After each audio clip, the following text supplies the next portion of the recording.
Oke, balik lagi bareng saya Rapco Tarigan di Cogan Stock, dan kali ini kita kedatangan adik tingkat gua, yoi. Namanya Christina Natalia Siburia. Gimana deh kabar? Aduh, kabarku baik Bang, puji Tuhan masih bisa bernapas kan. Kamu sekarang lagi di mana? Di Jakarta kah atau pulang ke Medan? Aku di Jakarta Bang, Oh gitu. nggak pulang.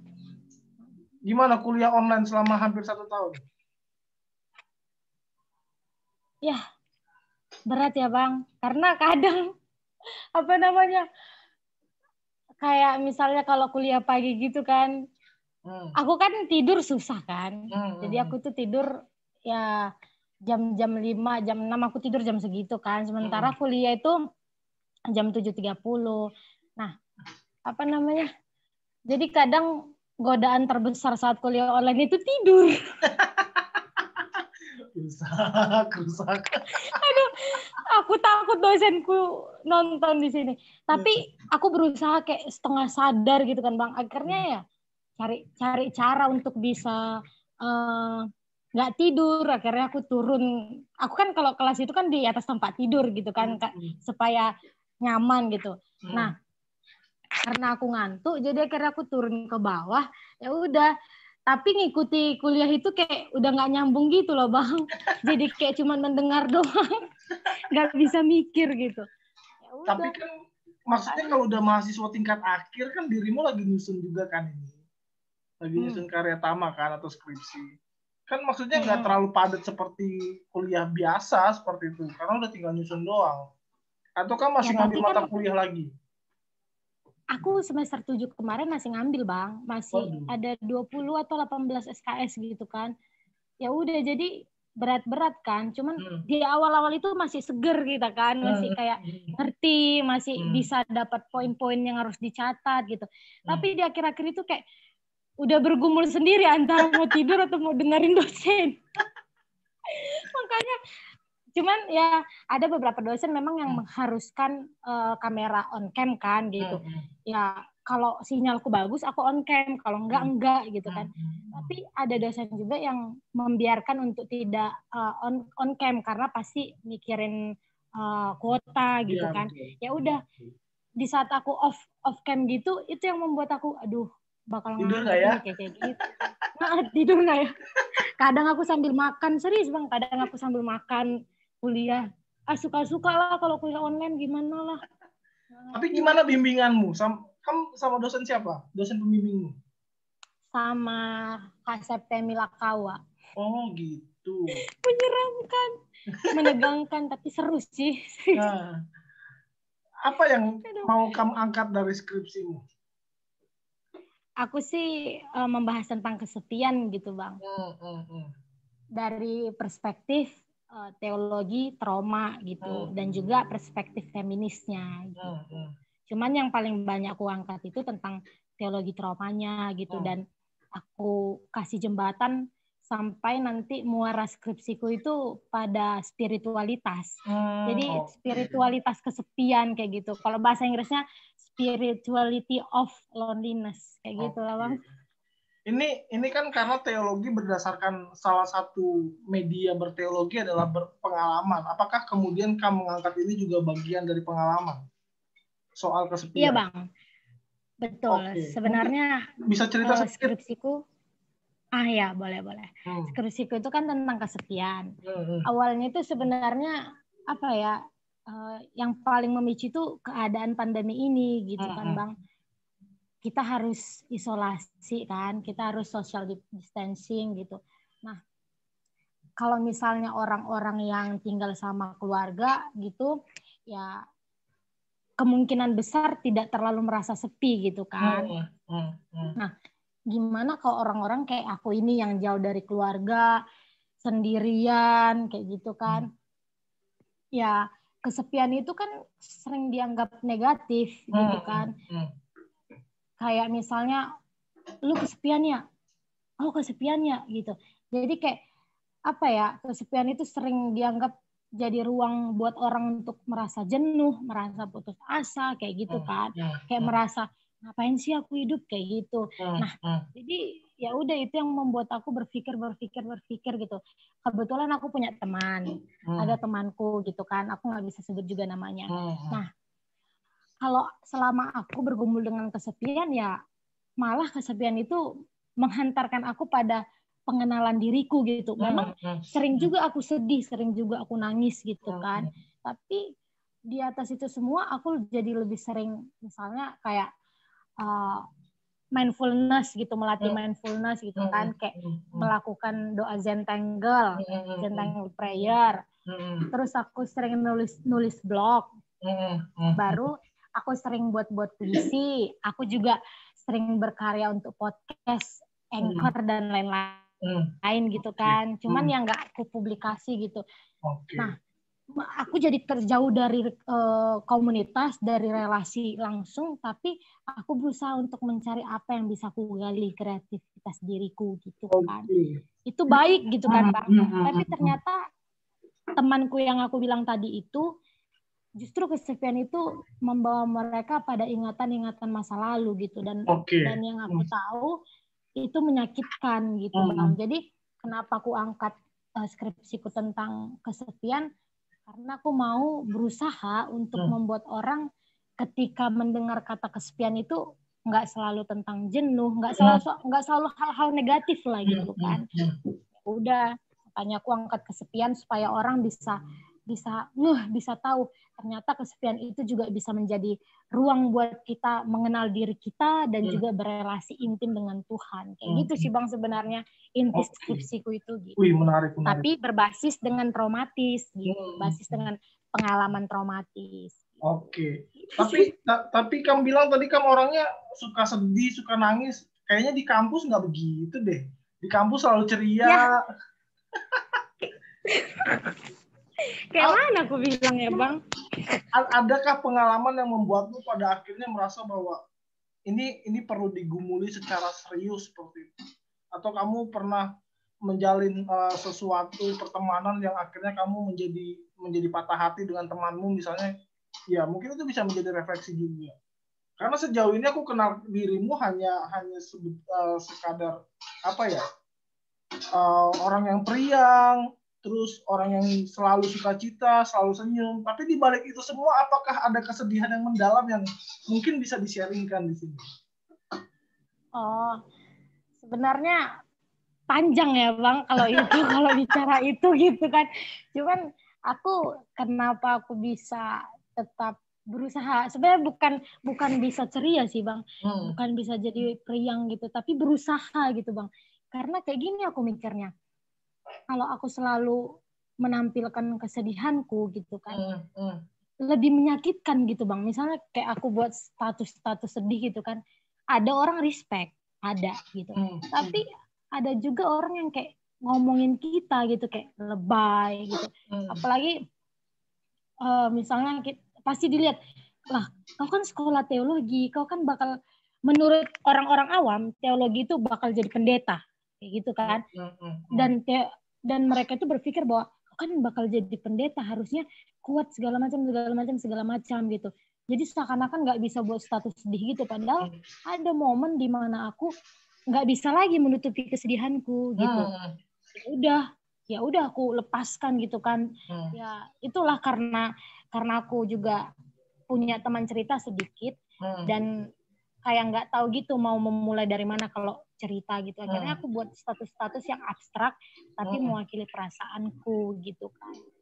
Makanya menurutku nggak ada alasan juga sih buat aku untuk menampilkan kesedihanku gitu Bang, karena ketika aku sedih ya oke, aku sedih gitu, tapi aku juga harus ingat hidup ini bukan hanya tentang diriku dan bukan hanya aku aja yang sedang sedih gitu. Mungkin banyak orang yang lagi sedih dan mengalami hal yang lebih buruk lagi gitu kan. Sepatah hatinya aku, masih ada lagi orang yang lebih patah hati gitu dan mereka mampu. Jadi itu yang membuat aku ayo bisa gitu. Lakukan aja yang baik, bahagia aja, berusaha untuk selalu senang, selalu sukacita gitu, Bang. Dan bukan omongan, firman yang di Alkitab itu benar loh Bang. Gitu. Semangat itu sukacita itu bisa menjadi obat buat kita. Betul. Gitu sih menurut aku sih Bang. Gitu. Oke, kalau pengalaman menyakitkan banyak lah. Iya, mungkin bisa di-share sedikit. Apa sih faktor-faktornya buat kamu nangis gitu? Sedih apa karena pacar di kampus atau kamu dicibir teman-teman kah ketika pacaran ya? To be honest kan itu terjadi sebenarnya. Iya, betul sih.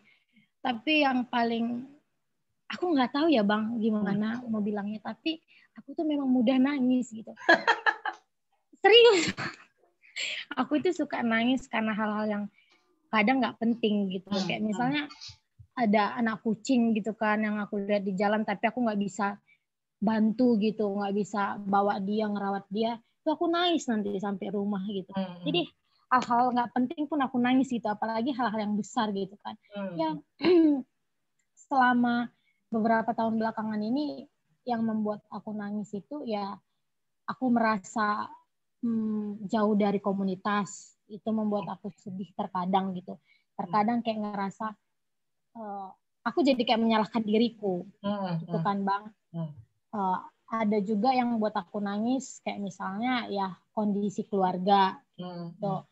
Dan kalau misalnya pacaran ya sering sih nangis Bang gitu kayak iya di saat putus nyambung itu pasti nangis gitu kan. Cuman puji Tuhannya relasi pacaranku ini membuat aku justru semakin menjadi Christine yang kuat, Christine yang semakin bisa untuk selalu tersenyum kayak gitu sih Bang. Ya gitulah. Oke. Ini menarik. Mungkin ini agak sedikit tergelitik tentang jauh dari komunitas. Ini maksudnya komunitas apa? Komunitas banyak sih Bang gitu. Karena dulu tuh aku di Medan banyak teman gitu. Dalam artian kasarnya kayak gini loh.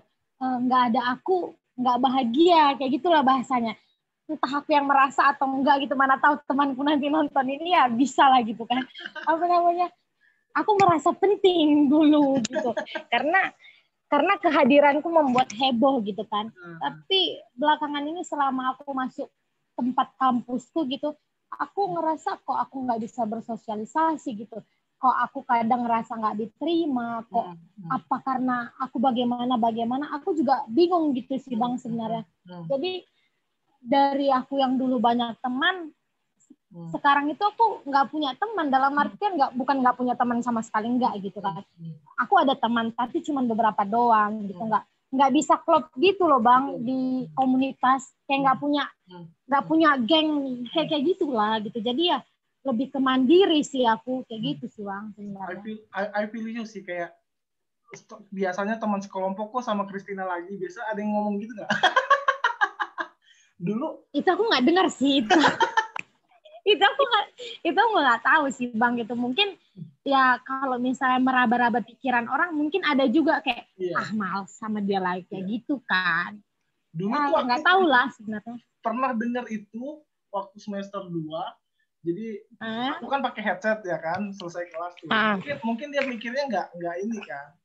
Mikirnya aku nggak dengar karena pakai headset. Terus dia bilang sama rapco lagi. Itu bener aku denger loh. Itu sumpah aku sampai sekarang aku inget kayak ternyata seperti ini gitu. Karena kan ya karena dulu aku juga kan waktu masa kuliah juga sama sepertimu, tidak mungkin tidak dianggap dengan sama komunitas kayak gitu, dianggap aneh apa, dan akhirnya ya udah berjuang sendiri dan lebih banyak kegiatan di luar sebetulnya kayak gitu. Nah ya sih Bang, tapi sebenarnya itu sih yang mengajarkan kita tentang cara berteman seperti apa gitu kan Bang. Terkadang kita jadi mikir, aku gitu Bang, terkadang aku mikir, wah yang aku maksud baik ternyata nggak bisa diterjemahkan orang dengan baik juga gitu. Betul. Dan aku sih lebih banyak diam gitu Bang. Gimana Bang? Lanjut. Iya, jadi kalau misalnya ada sesuatu yang ku dengar buruk tentang diriku, kayak orang ngomongin aku buruk, aku sih lebih banyak diam gitu Bang. Karena kayak capek juga sih Bang berkoar-koar. Misalnya nih, ada yang bilang aku aneh gitu. Kayak nggak penting gitu sih Bang. Kalau misalnya aku nggak aneh seperti yang kalian pikirkan. Capek juga, ngapain juga kayak gitu. Toh juga kita hidup, kita hidup bukan untuk mereka gitu. Betul. Dalam artian mikirnya kita hidup untuk Tuhan aja. Kalau menurut kau nggak baik yang kulakukan, ya aku periksa diriku. Memang itu betul-betul nggak baik atau bagaimana gitu. Jadi aku capek sih Bang sebenarnya hidup untuk menyenangkan orang lain gitu. Jadi aku lebih baik kayak melakukan apa yang Tuhan senangi gitu. Karena aku juga nggak suka menyenangkan diriku sendiri gitu. Karena takutnya egois, tamak kayak gitu. Makanya aku jadi kayak sekarang berusaha dan mulai cuek gitu Bang. Nggak punya teman, nggak masalah. Betul. Kayak gitu. Betul. Hujan Bang, hujan. Iya. Apa? Jadi gini, dulu waktu aku awal masuk kampus, deket tuh sama cewek kan. Ya nanti inisialnya nggak perlu disebut lah. Dekat sama satu kampus, dekat sama cewek satu kampus, satu angkatan. Dekatnya itu waktu masih tes lah. Aku udah deket sama dia waktu tes masuk kampus kan. Udah emang akrab banget tuh dari bulan bulan Mei kayak. Terus pengumuman bulan Juni. Lalu masuk STT kan bulan Agustus. Di situ kan udah semakin dekat kan kayak gitu. Dan orang kan agak kaget nih, loh kok ini baru masuk udah kenal kayak gitu.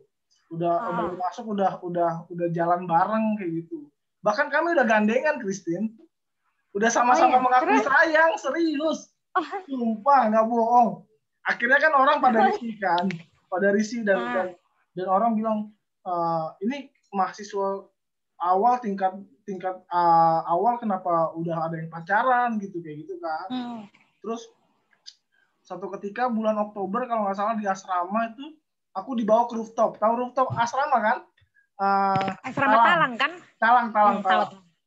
Nah, waktu di rooftop itu aku diajak sama temanku. Lalu kemudian di situ udah ada teman-teman satu asrama lainnya kayak gitu, yang udah pada duduk ngelingkar dan aku duduk di tengah kayak gitu.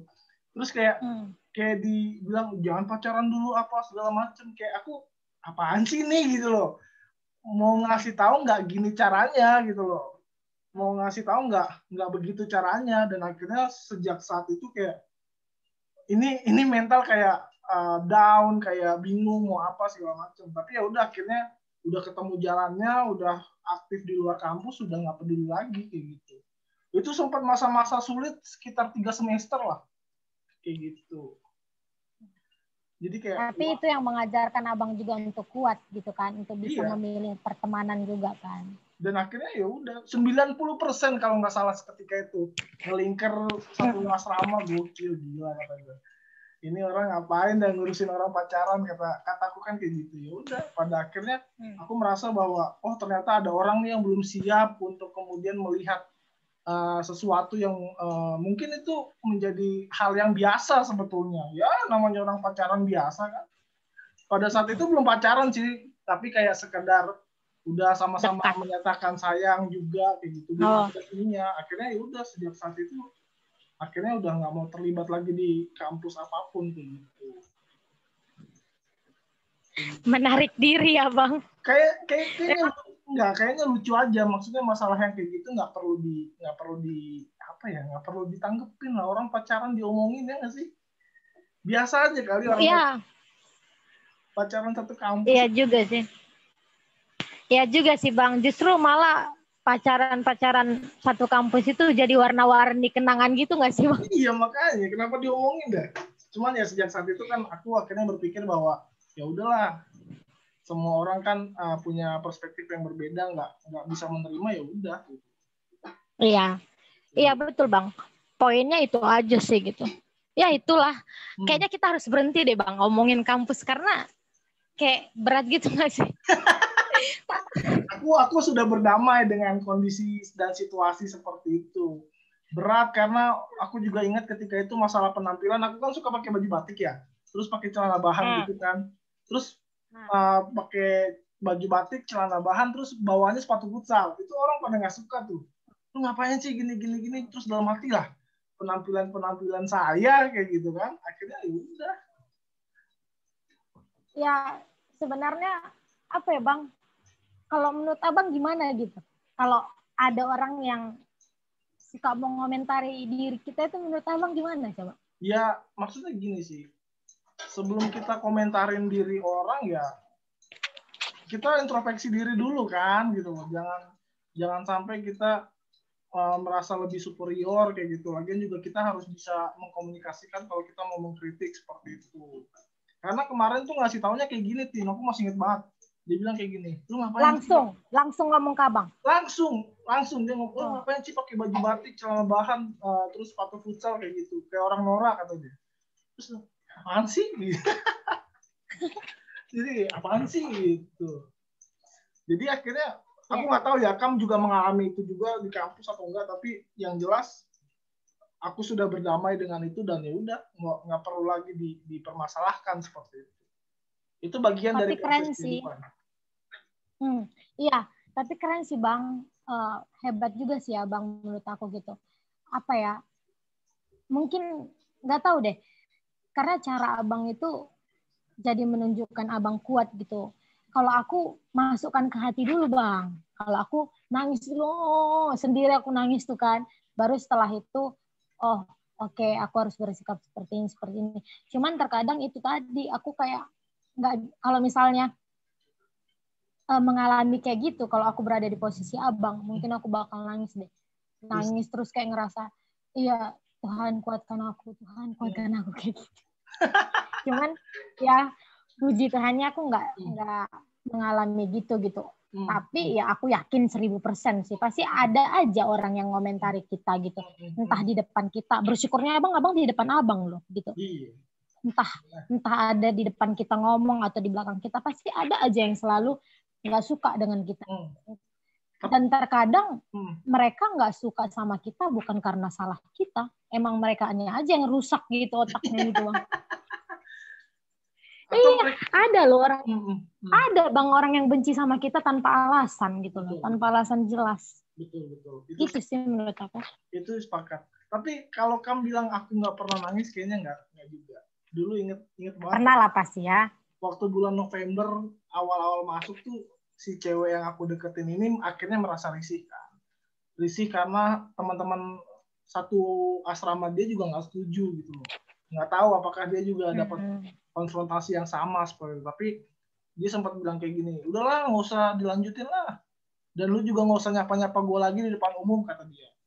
Kalau lu nyapa gue di depan umum, gue bakal maki-maki lu depan umum. Sampai sekarang kata-kata itu masih gue ingat. Dan aku nggak pernah nyapa dia.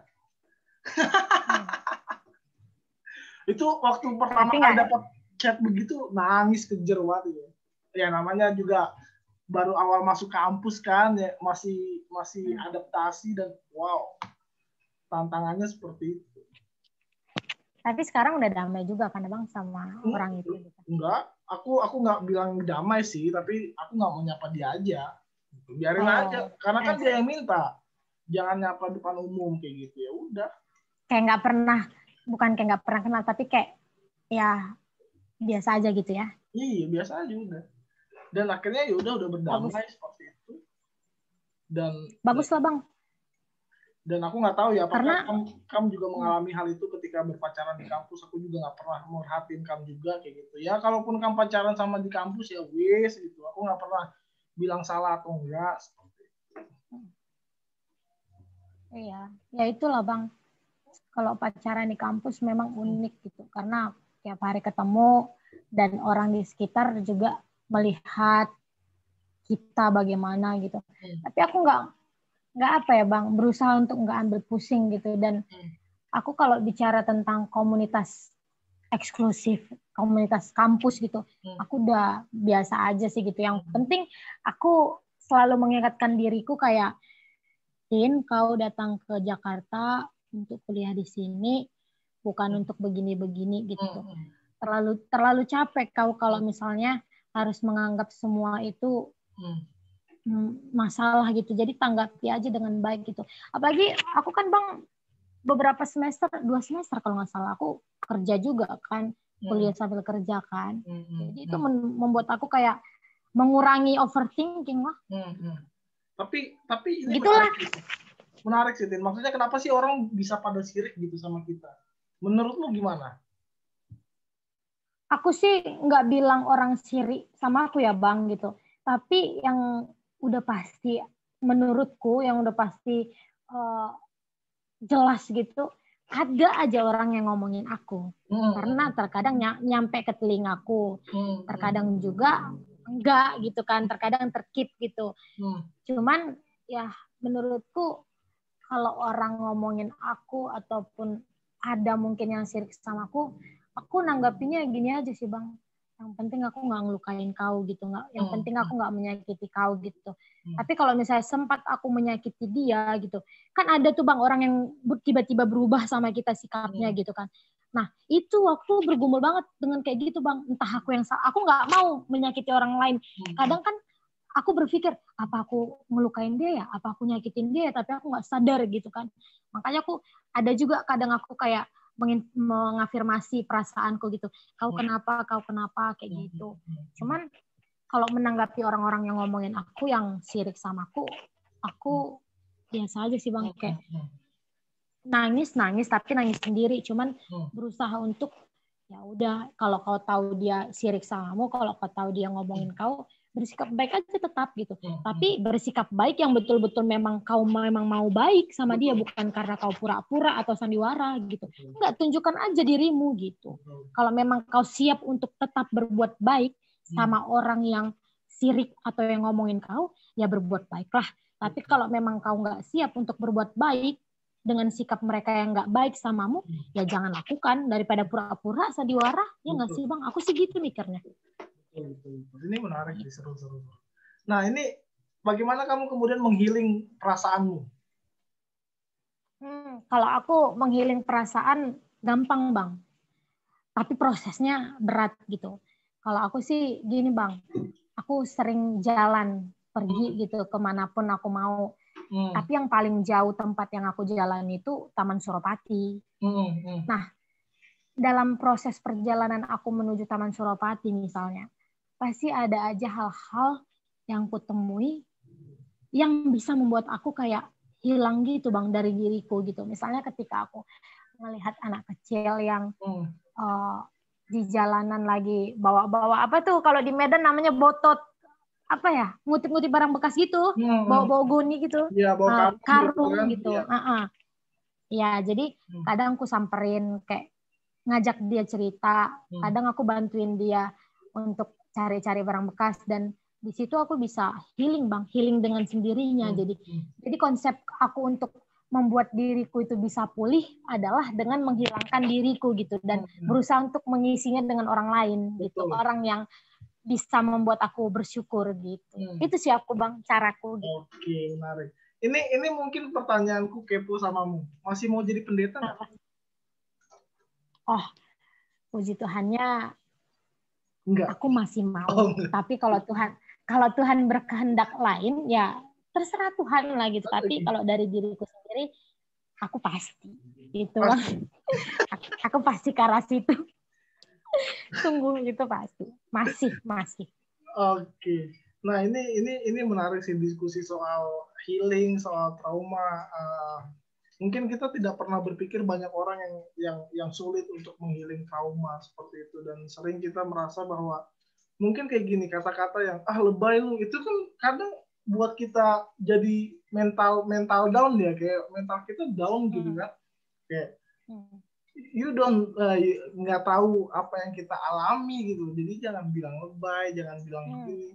Pernah nggak sih merasa kayak gitu, Tin? Pernah banget. Sering sekali aku tuh Bang. Dan jadi itu akhirnya kamu kayak ngerasa akhirnya nelan ludah lagi ya nggak sih? Aduh, pengen didengerin, jadi kayak dibilang lebay gitu. Sebenarnya kalau dibilang lebay itu kayak hal-hal yang menurut mereka nggak penting gitu Bang, tapi penting menurut aku gitu.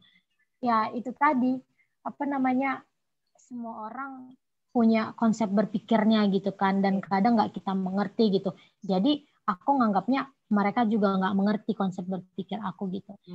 Yang paling sering ngomongin aku lebay itu ketika aku begini misalnya Bang.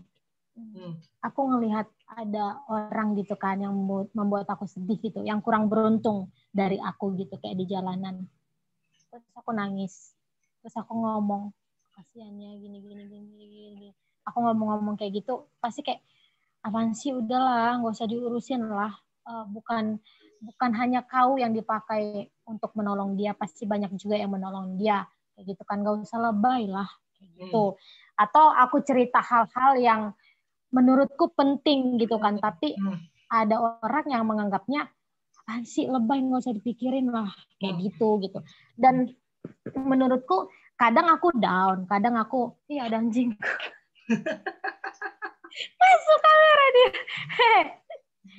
Ya kadang aku down gitu Bang, cuman terkadang mikirnya oh dia nggak mengerti gitu, dia nggak paham kenapa aku begitu. Ya udah kayak gitu aja sih Bang, nggak sampai kayak menimbulkan trauma gitu, enggak, cuman down aja. Karena kalau bicara trauma luas ya gitu, nggak bisa hal-hal kecil. Ya trauma itu unik sih Bang gitu, terkadang menurut kita hal yang sepele, yang biasa aja, tapi ada orang lain yang menganggapnya itu menyakitkan gitu. Jadi kalau bicara trauma sih luas gitu, tergantung mau bagaimana kita membicarakannya dari sudut mana kayak gitu. Tapi kalau Abang bilang kata lebay itu membuat down, ya itu buat aku pasti Bang. Cuman terkadang aku bisa mengatasinya. Oke. Wow, ini menarik sih. Mungkin ini pertanyaan terakhir kita dari diskusi yang berlanjut. Harapanmu ke depan buat orang-orang yang belajar teologi tapi masih suka menghakimi? Kok berat? Loh, kan harusnya kan di Alkitab juga jelas, Matius 5, jangan menghakimi. Hal menghakimi kan nggak boleh. Dan nggak tahu ya, pengalamanku aku jumpai seperti itu. Pengalamanmu tadi ketika cerita juga aku tangkap kesannya seperti itu. Mungkin saranmu, ada nggak saran buat orang-orang yang mau belajar teologi ataupun yang sedang belajar teologi? Ayo dong jangan menghakimi seperti itu. Sebenarnya nggak saran ya Bang. Aku nggak tahu sih mau bilang saran atau enggak gitu kan. Tapi menurut aku ya kita harus sama-sama berusaha untuk satu frekuensi, menganggap manusia itu seperti apa gitu.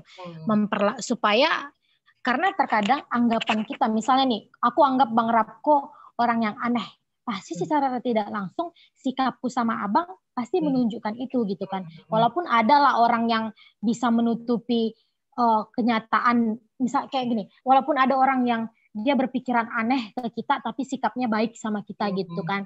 Apa sih namanya, sandiwara gitu kan. Cuman ya menurut aku salah satu cara untuk tidak menghakimi adalah dengan cara kasih sih Bang. Betul. Kayak aneh kan gitu kan. Cuman ya apa ya Bang, dari pengalamanku ketika aku benar-benar bisa mengalami makna kasih, pasti aku juga tahu cara menyikapi orang lain gitu. Jadi nggak buru-buru menghakimi, nggak buru-buru mengomongi dia dari belakang gitu, nggak buru-buru menilai dia, mengkritik dia gitu. Tapi ya berusaha untuk kasih itu membuat kita jadi lebih memahami orang lain. Kasih membuat kita lebih kayak misalnya nih, aku jahat gitu sama Abang gitu kan, atau aku jahat sama seseorang gitu kan. Nah, orang yang lain nggak boleh menilai aku jahat sama orang itu, nggak. Mungkin bisa dikenali dulu gitu, apa sebenarnya yang terjadi, apa yang membuat aku jahat sama orang, apa yang membuat orang itu jadi bersikap diam ketika dia dijahatin gitu. Jadi apa ya, inti semuanya itu supaya kita tidak melakukan hal-hal yang menyakiti orang lain adalah kasih gitu Bang. Menurutku kasih sih gitu. Dan itu berat kali, berat. Cuman ya kalau kau nggak mau berusaha untuk memaknai kasih dengan cara yang udah kita dengar di gereja, yang udah kita pelajari di teologi gitu kan. Kalau kau nggak berusaha untuk memaknai itu ya itu tadi. Intinya ya pilihan sih, kau mau menganggap orang lain atau kau mau hidup dengan kasih atau enggak, ya itu pilihan sih Bang gitu. Jadi ya kalau memang kau masih mau menghakimi orang lain, udah kau tahu belajar, kau tahu kasih itu seperti apa, tapi kau tetap menghakimi, ya itu sih pertanggungjawaban dirimu sama Tuhan. Aku sih gitu sih Bang mikirnya. Capek juga sih ngurusin orang lain gitu aku. Itu sih Bang. Menurutku. Aneh-aneh aja. Oke, Tin, menarik Tin diskusi samamu. Mungkin kita akan lakukan part 2 kali ya untuk selanjutnya. Boleh, tapi mungkin lebih bertema kali ya Bang gitu. Jadi kayak bahan diskusi kita jadi kayak terarah gitu. Betul. Luas tapi terarah gitu. Tadi kan kita random ya, mulai dari komunitas sampai ke yang lain-lain. Sebetulnya aduh. Aku lebih kepada, mungkin aku stop record dulu.